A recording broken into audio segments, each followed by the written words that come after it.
નરસિંહ મહેતા સાહિત્ય નિધિ ટ્રસ્ટના અધ્યક્ષ શ્રી રઘુવીર ચૌધરીની સંમતિથી આ કાર્યક્રમના અધ્યક્ષ શ્રી લાભશંકર પુરોહિતને હું વિનંતી કરું કે તેઓ પ્રસંગોચિત અધ્યક્ષીય વક્તવ્ય કરે. શ્રી લાભશંકર પુરોહિત. આ અક્ષર સમયમાં સંત, પુરોહિત અને ચૌધરી એનો એક અદ્ભુત યોગ થાય કવિતા નિમિત્તે. બાપુએ પ્રતીક કહ્યું, એવો શબ્દ મને બહુ ગમે, એનો હું સંસ્કૃત પર્યાય માટે મથું છું. નરસિંહ ન્યાસને હું નામ સૂચવું, આમ નામ તો રાખું છું હારમાળા.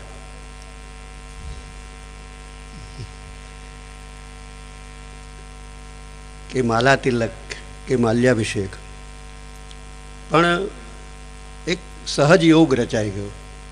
એ સંત, પુરોહિત અને ચૌધરી. એક પાસે સાધુતા છે, બીજા પાસે વિધિ વિધાનની પરંપરા છે, અને ત્રીજા પાસે મુખીપણું છે.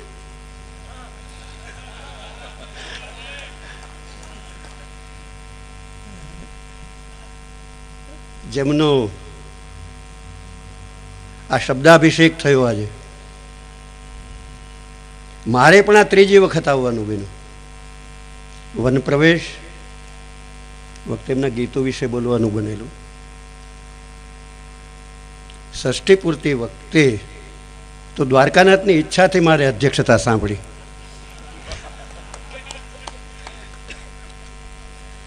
અને આજે આમાં અધ્યક્ષતા મને કોઈથી વધુમાં વધુ બીક લાગે તે પ્રમુખ પદથી બીક લાગે.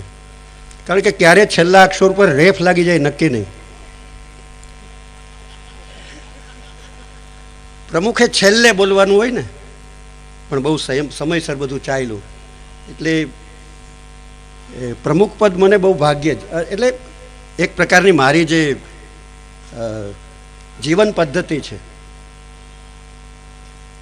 એમાં એ બહુ ફિટ નથી બેસતું. પણ રમેશ જેવો એક સત્વ સંપન્ન અને એક સાત્વિક શબ્દ સંપદા અને રસસિદ્ધ કવિ મારો ઘણા વર્ષોથી, એટલે એ છતાં નહોતા સાહેબ ત્યારથી એમના માટેનો પક્ષપાત છે.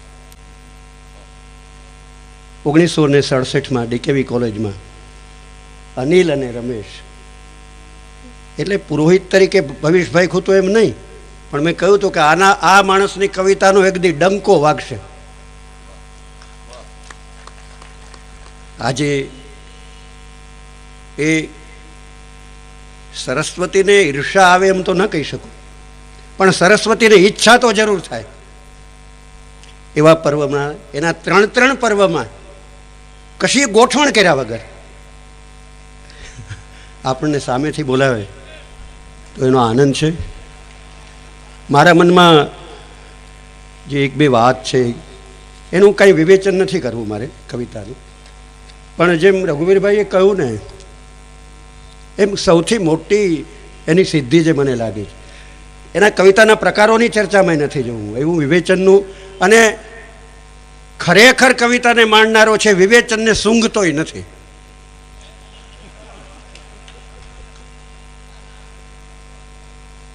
વિવેચન સ્વીકૃતિ આપે કે ના આપે એનો બલવંત શબ્દનો કવિ એ કદી દરકાર કરતો જ નથી. મેં આની પહેલાં પણ કહેલું રમેશભાઈ આપના એક કાર્યક્રમમાં કે ગુજરાતી પ્રજાએ, ગુજરાતી સાહિત્ય નહીં, ગુજરાતી પ્રજા એટલે જેને સાહિત્ય સાથે વ્યવસાયગત સંબંધ નથી, કેવળ મોજનો સંબંધ છે, અનિલભાઈ જેવો એમ, એટલે એ પ્રજા સમુદાયે પોતાના કોઈ અગ્રણી કવિને પોંખો હોય તો એવા બે માણસો થઈ ગયા. એક કવિ નાનાલાલ અને બીજા કવિ મેઘાણી, જેને શિષ્ટોની પરંપરાએ અને લોક પરંપરાએ એ જમાનામાં નાનાલાલનો સુવર્ણ મહોત્સવ, મણિ મહોત્સવ અને મેઘાણી તે પછી જો ત્રીજો આ બનાવ બનતો હોય તો રમેશ પારેખની બાબતમાં બને છે. લોક માન્ય થવા માટે એમણે હેઠે પડવું પડ્યું નથી અને શિષ્ટોને રીઝવવા માટે અટપટી પરિભાષા કાવ્યમાં લાવવી પડી નથી.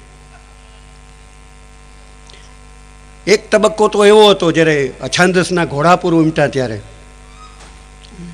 કે કાંઈ ન સમજાય એ કેવું એ બોઘાપણું ગણાય. એક આપણા અગ્રીમ કવિ એ વખતે એક અમે મેગેઝિન શરૂ કર્યું તો એમાં કવિતા મોકલી. એ તો પછી 2 અંક નીકળીને બંધ થઈ ગયું. પુરોહિતથી થોડું ચાલે. ત્રિકમજી ત્રેવડમાં રહેજો દ્રવ્યતણું છે કામ. પણ એમાં એક અગ્રણી કવિની બહુ અટપટી રચના, એટલે એ કોઈ છાપવી નથી યાર, પણ નામ મોટું એ વખતે એનું, નવા થપાતા જતા હતા કવિઓ હતા. પછી સાદર અસ્વીકાર કર્યો. પછી એમણે કહ્યું કે મેં તો તમારી પરીક્ષા કરવા મોકલી હતી કે છાપો જ કે નહીં. તો એક તરફથી લોકમાન્યતા અને બીજી તરફથી સારસ્વત માન્યતા, આ બંને ઉપર બંને ક્ષેત્રોમાં જે ક્ષેત્રજ્ઞ થયા હોય અને ક્ષેત્રવિદ થયા હોય એવા આપણા કવિ રમેશ પારેખ મારી દૃષ્ટિએ અર્વાચીનને આધુનિક સમયમાં પન્નાલાલ પછીનો મોટો ચમત્કાર છે. જે શક્તિ, એને હું પ્રેરણા નામ નહીં આપું રઘુવીરભાઈ, કોઈ એવી અદૃષ્ટ અને અકળ શક્તિ, એ માણસની જે વિદગ્ધતા હું વિદ્વત્તાના અર્થમાં નથી વાપરતો. દગ્ધ એટલે દાજેલું અને વિદગ્ધ એટલે વધારે દાજેલું. એટલે જેને જેને વધારે દાઈ જાય એ સૌ વિદગ્ધ કહેવાય. અને નરસિંહ એ અર્થમાં વિદગ્ધ હતો.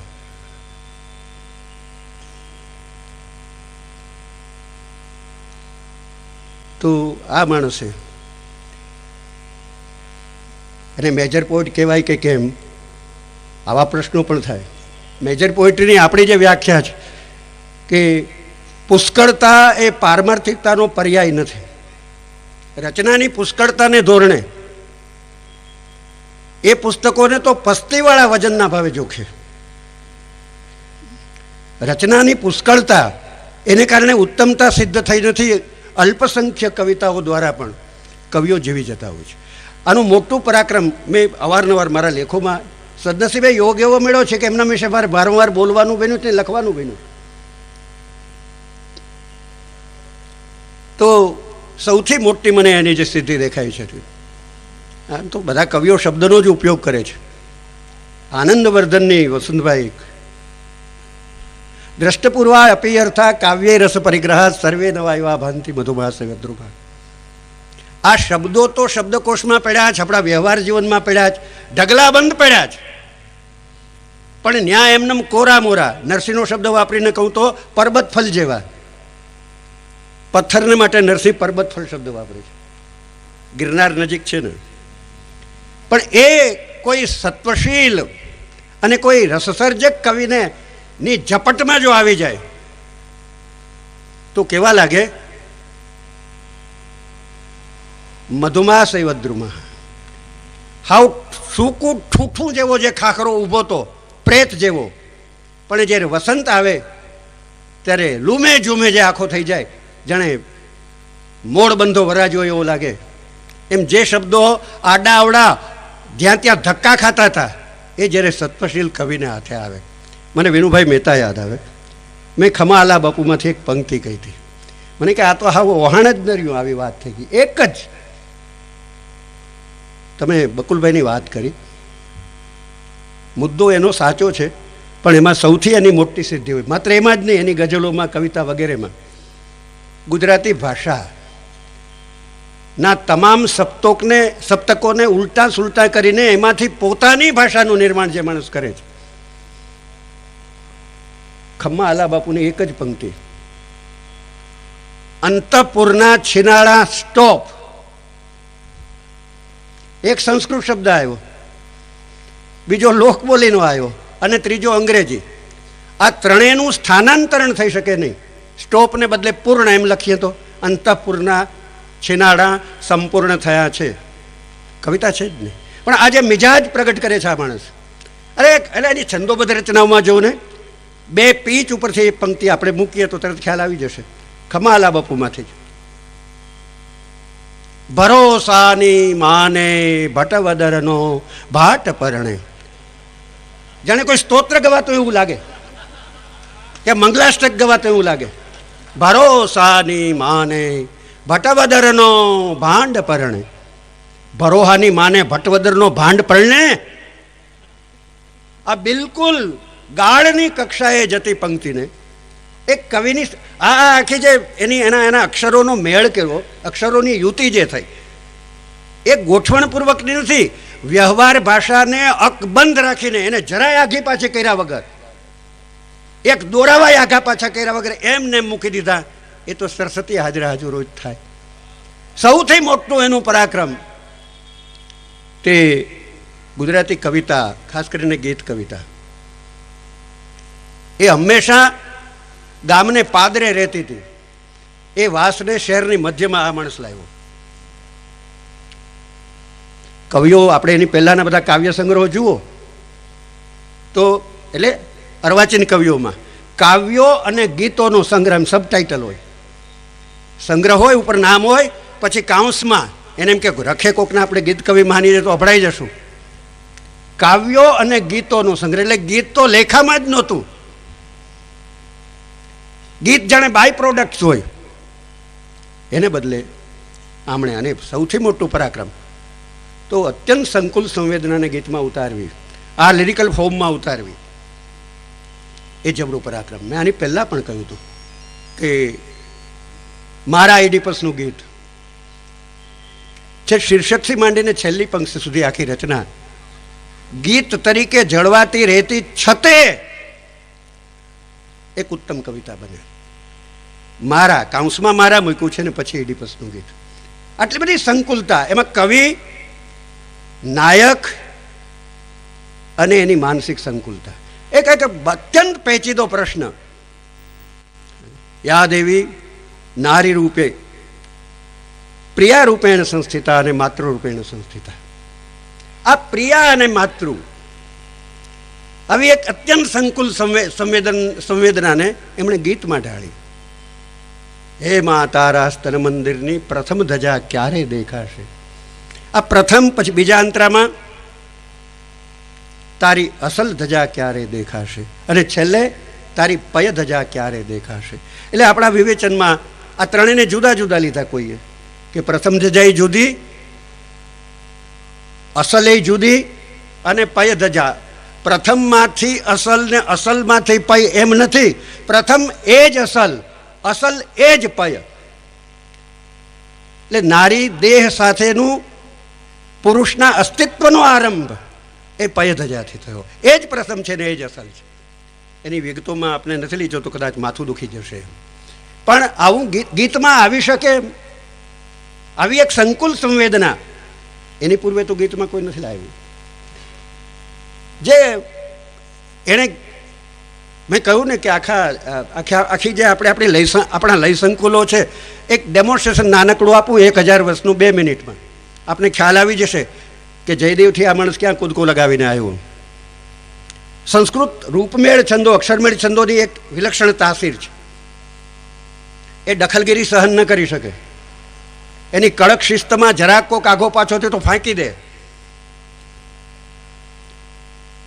પણ એમાંથી 10મી 11મી સદીમાં, 8મી 9મી સદીમાં જે માત્રિક છંદો આવ્યા, એનું પહેલું નિદર્શન મળે આપણે જયદેવમાં. લલિત લવંગ લતા પરિશીલન કોમલ મલય સમીરે મધુકર નિકર કરંબિત કોકિલ કૂજિત કુંજ કુટીરે. આપણે લાગે પહેલા જે શિખરણી મંદાકરા હતા એના કરતા આ એક જુદી જ પીચ આવી. લલિત લવંગ લતા પરિશીલન કોમલ મલય સમીરે, આ પેલી ડીંગળી સાથેનો સંબંધ બંધાયો. વૈષ્ણવ જંતો તેને રે કહીએ પીડ પરાઈ જાણે રે, ઝેર ગયા ને વેર ગયા વળી કાળા કેર ગયા કરનાર. દલપતરામાં આવ્યા. ગઈ અમંગલ વેશ શિશિર શિરકેશ વિનાની જર્જર કાય. પૂજાલાલ. અંતરની એરણ પ્રથી કોનો પુષ્પતણી પાંદડી હસતું કોણ ચિરંતન હાસ. સુંદરમ. ધીમે ધીમે ઢાળ ઉતરતી ટેકરીઓની સાખે તમને ફૂલ દીધાનું યાદ. આજે પાછળનું જે લટકું આવ્યું ને એ પરાક્રમ છે. આ આખી ટ્રેડિશન ચાલતી આવતી હતી. માત્રિક છંદો જ્યારે દેશીમાં ગંઠાયા, બહુ બહુ ટેકનિકલ વિષય છે. આપણા ધોળ વગેરેમાં હમણાં બાપુ 3 દી ધોળ જ આવેલા એમને તખત થઈ જાય એવી વાત છે. કેવી બધી આપણી અતુલિત શબ્દ સંપદા. આ એણે પારખું અને એ રીતે ગુજરાતી ગીત કવિતાનો એણે કાયાકલ્પ કીધો. શિષ્ટ અને લોક બંને પરંપરાએ 4 દાયકાની એની કવિતા યાત્રા. હું એમની ગઝલો વિશે વાત નહીં કરું, મારો અધિકાર પણ નથી, એમાં ઊંડો પણ ગયો નથી. પણ મેં અગાઉ પણ કહેલું કે ગુજરાતી ગીતના સ્વરૂપમાં 2 જ રેખા છે, એક નરસિંહ અને તે પછી અર્વાચીન કાળ ભલે શરૂ થયો, પણ ગુજરાતી ગીતની સ્વરૂપગત તાસીર, એનો નકશો એ બદલાયો તો રમેશના ગીત કવિત્વને કારણે. કારણ કે એને લઈનું આખું સપ્તકો કેટલા બધા. હું થોડુંક આપની પાસે ડેમોન્સ્ટ્રેશન મૂકીને એ વાત સમજાવીશ. હમણાં જે રઘુવીરભાઈએ કહ્યું લાવો લાવો કાગળીઓને દૂધ લખીએ હરીને રે. કદાચ ઉત્તર ગુજરાતમાં લગ્ન ગીત ગતાઈ ગવાતું હોય તો ભલે, પણ એ પરજ છે, એનો ઢાળ પરજનો છે. મોરાર સાહેબ યાદ આવે, લાવો લાવો કાગળીઓને દોત લખીએ હરીને રે, પણ શો છે અમારો દોષ કે નાયવા ફરીને રે. આ અહીંથી નાભીમાંથી આવ્યું છે. લગ્ન ગીત નાભીમાંથી ના આવે, અહીંયાની ઉલટમાંથી આવે. પણ ઘણા બધા ઢાળોની ઉલટ સુલટ થઈ ગઈ છે અને છેલ્લા 20 વર્ષમાં તો કચરઘાણ નીકળી ગયો છે. આ માણસ જે લાવ્યો એમાં જે પરજનો ઢાળ, યાદ રાખો મોરાર સાહેબમાં એક પ્રભુ મિલનની ઝંખના હતી. ગુરુની પ્રભુ ત્યાં ગુરુનો પર્યાય જ પ્રભુ છે. લાવો લાવો કાગળીઓને દૂત લખીએ હરીને રે. એમાં શું છે? એક 2 જ પંક્તિ મને યાદ છે રમેશભાઈ. દરિયો રે દરિયો ઝૂલે કે. હવે જુઓ, એમાં વચ્ચે મિજાગરું આવે છે. મિજાગરાનું કામ એક આવડું જ નાનું, જેવડું બાયણું હોય એવડું કાંઈ મિજાગરું હોય નહીં, એટલે બહુ નાનકડું, પણ બહુ એ હોય તો જ બારણું ઉઘાડ બીડ થાય. બારણા કરતાં નાના માપનો ઉલારીઓ જોઈએ. ઘણી ઠેકાણે બારણા કરતાં ઉલારીઓ વધારે ડક કરતો હોય. ઘણી રચનાઓ એમ લાગે. એટલે હું ધ્રુવપદને ઉલાળ્યો કહું. દરિયો ઝૂલે પાણીનું ઝાડવું ઝૂલે, એકે ઝૂલે એકે ઝૂલે એકે ઝૂલે. આ જે કે આવ્યો છે એ મુદ્રિત સ્વરૂપમાં કોઈ રીતે મૂકી શકાય એમ નથી. આપણે માટે એ નેત્ર યજ્ઞનો વિષય બન્યો કે આંખથી વાંચીએ જ ને. આપણી અંતરશ્રુતિ દીક્ષિત હોય તો જ દરિયો ઝૂલે કે ઝૂલે કે જે પાણીનું ઝાડવું ઝૂલે. એક તરફથી આ કે છે એ જાણે પેલું લેન્ડિંગ થતું હોય વિમાન, એનું કામ કરે ને પાછું ટેક ઓફ લે. દરિયો ઝૂલે કે ઝૂલે કે ઝૂલે. આ જે લઈને આખી એક ચિત્રાત્મકતા આવી આની કવિતામાં. ઓઢણીનું મહાભિનિશીક્રમણ જેવી મેં ત્યારે કહેલું કે 2500 વર્ષ સુધી જે શબ્દ ભૂગર્ભમાં પડ્યો રહ્યો બુદ્ધ પછી, મહાભિનિશીક્રમણ તો એને જ આપણે કહીએ, પછી તો ક્યાંય આવ્યો નથી. ભાગી ગયા ને એવું બધું આવે, બાવા થઈ ગયા ને જ્યાં હોય ત્યાંથી આવી જાઓ ને. એટલે એને કાંઈ મહાભિનિશીક્રમણ નથી કહેતા, ઓઢણીનું મહાભિનિશીક્રમણ લાવ્યા. તો આપ અનુમતિ આપો તો હું એટલે છાપેલી રચનામાં તમને એનો હવા જ નહીં આવે. એનું જે કવિકર્મ છે એ ક્યાં છે?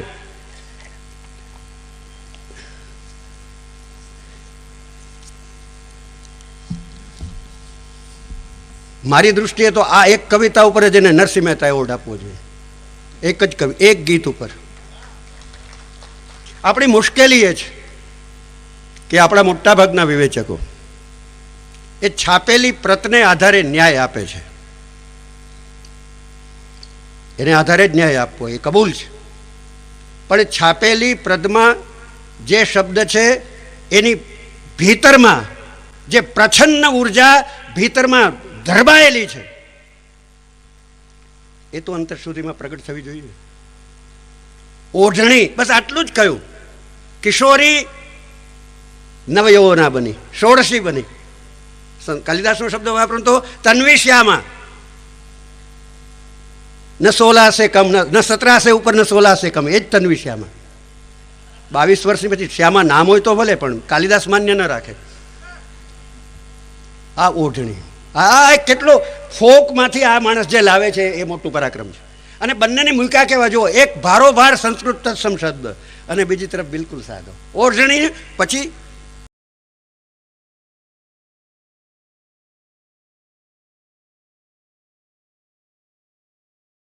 મુગ્ધાવસ્થામાં જ્યારે પ્રવિષ્ટ થઈ, એવું નહીં, મહાવિનિષ્ક્રમણ અને સડસડાટ આ 2500 વર્ષના કાળગર્તામાં દટાયેલો એક સંસ્કૃત શબ્દ એક ગુજરાતીના કવિના હાથે એનો જીર્ણોદ્ધાર થયો અશોકના શિલાલેખની જેમ. જુઓ, ખીંટીએ ઓઢણીને આમાં જે સપ્તકો બદલતા જાય છે જોવાનું. આ માત્ર મુદ્રિત પ્રતમાં તમને નહીં મળે. અધ્યાપક તો આમ ખીંટીએ ઓઢણીને પૂછ્યું કે ક્યાં ચાલ્યા, ઓઢણીએ કીધું કે ઉડવા.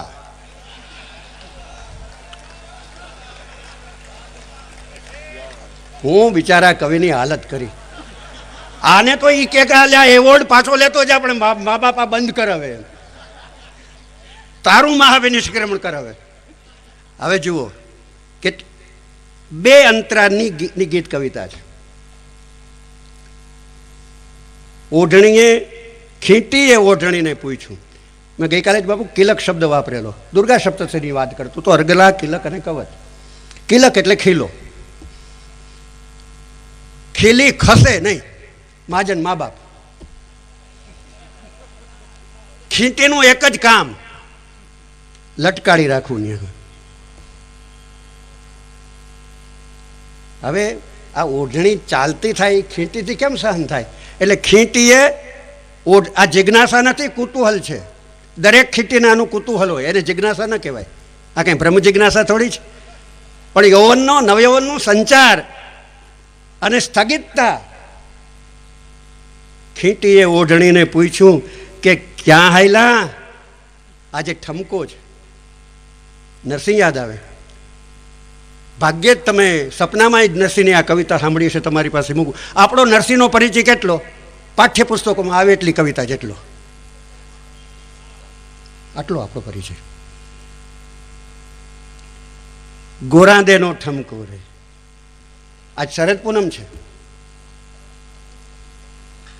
ગોરાદે આ જે સ્ટ્રોક આ લગાવે છે ને વચ્ચે, જે ગીતમાં ભાઈ આવે છે ને સ્ટ્રોક, એની સાથે નરસિંહને મૂકો.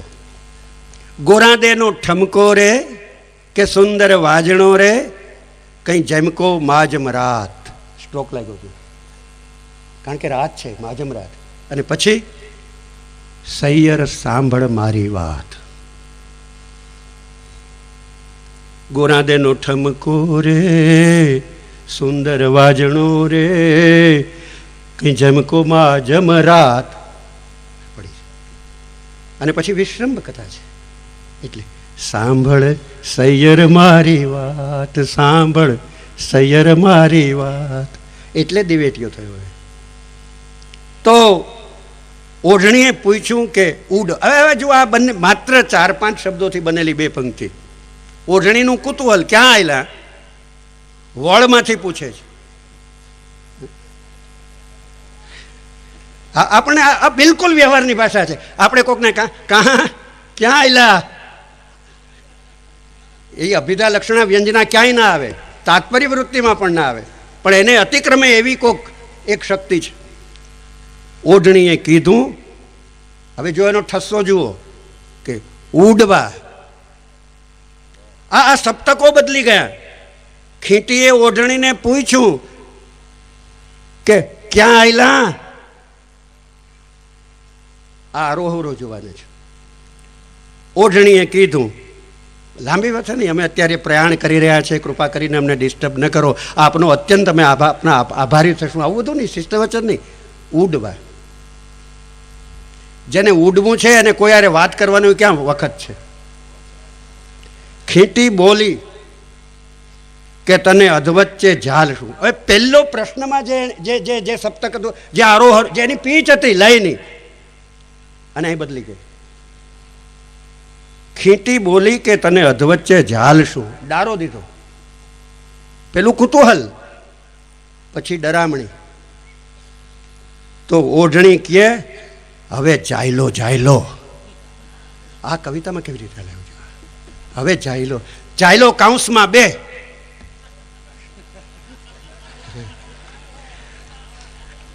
જાયલો કાઉન્સમાં 2. ના, કાઉન્સમાં 2 ના આવે, આપણે કાઉન્સમાં વયા જઈએ. હવે જાયલો જાયલો, ઓરડાએ કીધું અલી મારી મરજાદ રાખ. આ બધા કેરેક્ટરને જે ઊભા કર્યા છે એમણે, અને એને બધાને એમની માતૃભાષા આપી છે. પોતાની ભાષા નથી લાદી એમણે. આ દરેક જડ કેરેક્ટરને ગુજરાતીની અસલ નેખમની માતૃભાષા એમને આપી. આપણી પાસે જે છે એ અભડાયેલી ભાષા છે. ઓરડાએ કીધું અલી મારી મરજાદ રાખ, હું તને કઈ પાથી સાયલો. ઓરડો તો બીજી દિવાલોમાં બંધ જ છે, ખીંટી સ્થિર છે, અને પકડી રાખવાનું એક જ એનું મિશન, એનું જીવન કાર્ય એમાં જ કે કાંઈક ને કાંઈ આ મારા ઉપર રીએ, ને રીએ પાછું જાય નહીં. ના નહીં જવા દઉં, ના નહીં એમ કહી હિંચકાએ માંડું કીચુડવા. આ હિંચકાની ભાષા. ના નહીં જવા દઉં, ના નહીં. સંસ્કૃતમાં રવિ એક સુભાષિત છે, મૌનમ કાલ વિલંબશ્ચ પ્રયાણમ ભૂમિદર્શનમ ભ્રુકુટી અન્યોન્મુખી વાર્તા નકાર ષડ્વિધ સ્મૃત. આ 6 રીતે નકાર ના પાડવી હોય તો પાડી શકે. સવાલ પૂછે ને આપણે મૂંગારે હામો માણસ તો સમજી લેવું કે ના જ છે. મૌનમ કાલ વિલંબશ્ચ, જવાબ દેવામાં વાર લગાડે તો પછી નકટા અને બેશરમ થઈને પડ્યા રહેવું ન લેવું, સમજી જ લેવું કે આ ના છે. પ્રયાણમ, ચાલતા થઈ જાય આપણી વાત સાંભળતા સાંભળતા. ના. ભૂમિ દર્શનમ, આમ હેઠે જોવા માંડે તો સમજી લેવું કે ના છે. ભ્રુકુટી અન્યોન્મુખી, બીજા તરફ આમ જોવા માંડે. અને વાર્તા, બીજા સાથે વાતચીત કરવા. નકાર હશે એટલે આને કાર્ડોનાનું સમર્થન નથી વિનોદભાઈ. એક અમેરિકન બાપુ ભાષા વિજ્ઞાની થઈ ગયો, જેણે ગુજરાતી ભાષાનું રેફરન્સ ગ્રામર 6 મહિના જ ગુજરાતમાં લઈને રોકાયું. એને નિગેશનના નિષેધના પ્રકાર ગણાવ્યા કે ગુજરાતીમાં નિષેધ કેટલી રીતે, પણ એને આ ખબર ન પડી. આ તો પેલા સુભાષ, આ જુઓ, ના નહીં જવા દઉં, ના નહીં. આ સરમુખ અત્યારે આવી. હિંચકાએ માંડ્યું કીચુડવા. ઉંબર બોલ્યો કે હું તો આડો નડીશ. ઉંબર બોલ્યો. એક જે નવયૌવના નાનાલાલ બીજી રીતે લખે,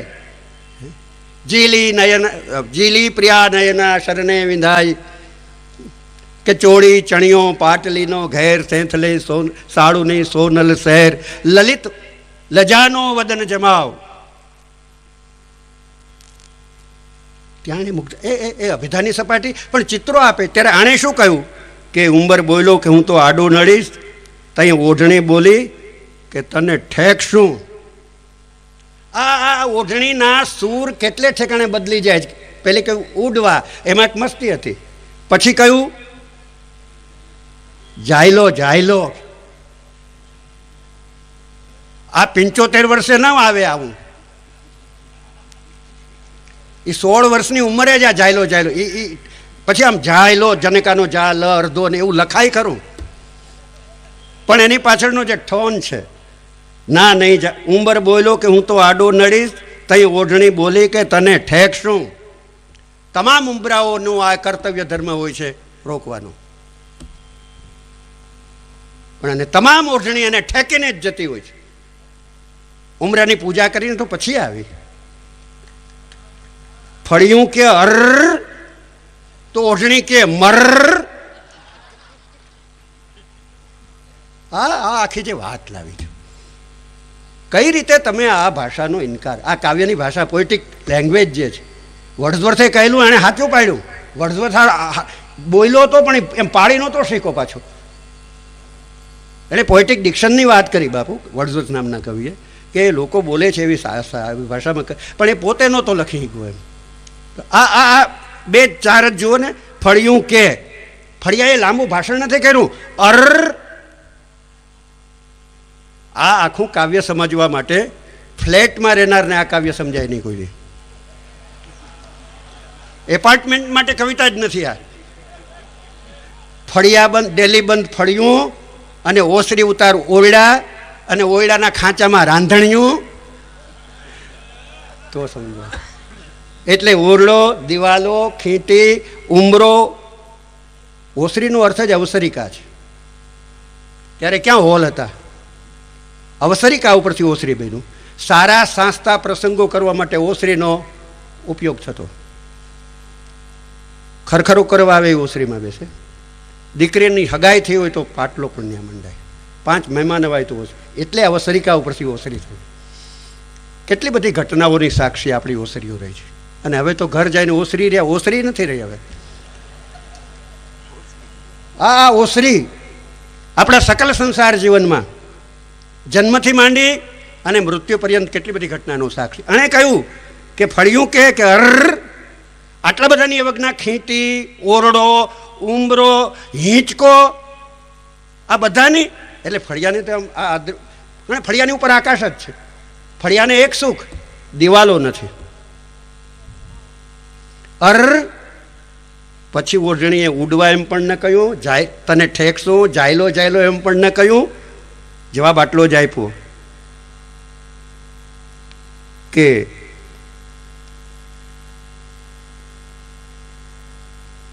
તો કે મર ઉંબર બોલો કે હું તને આડો નડીશ. તઈ ઓઢણી બોલી કે તને ઠેકશું. ફળિયું કહે એમ નહીં. અધ્યાપક આમાં સુધારે. ફળિયું કહે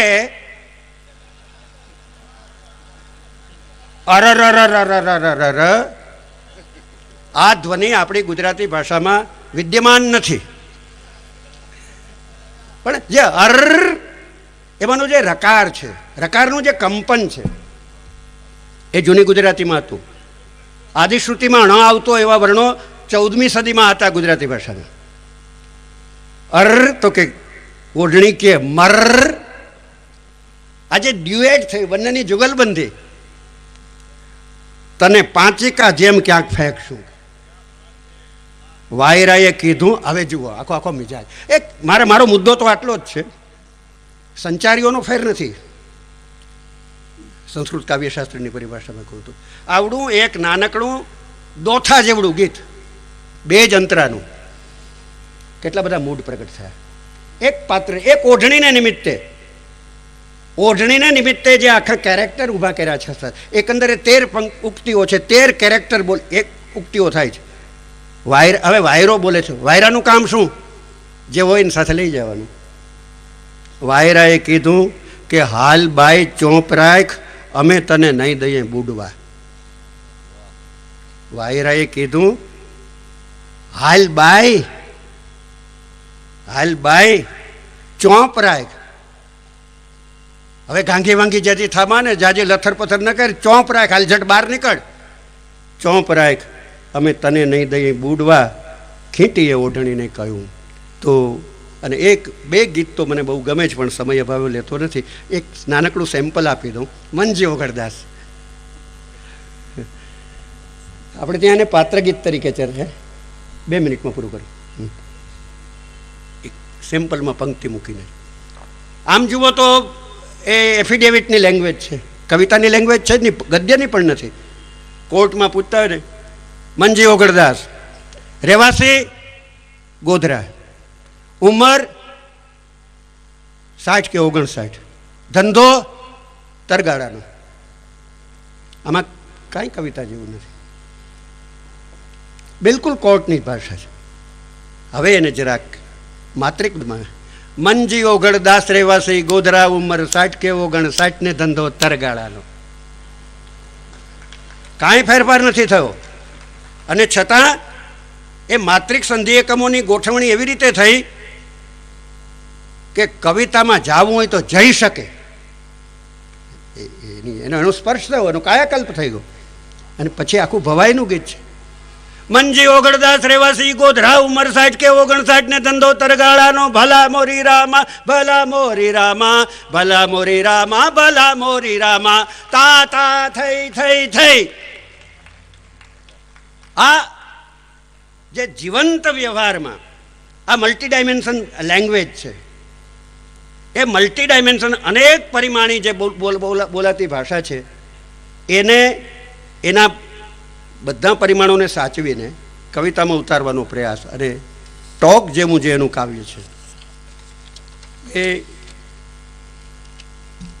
ની વાત તો હું કરતો નથી, પણ એના જેવું એક અનન્ય કાવ્ય છે. આપણી કાવ્ય ભાષા વિશેનો જે ખ્યાલ છે એનાથી એણે જૂઠો પાડ્યો.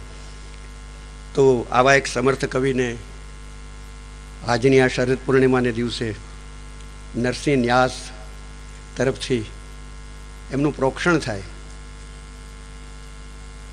ખરેખર તો એનો શબ્દાભિષેક થયો.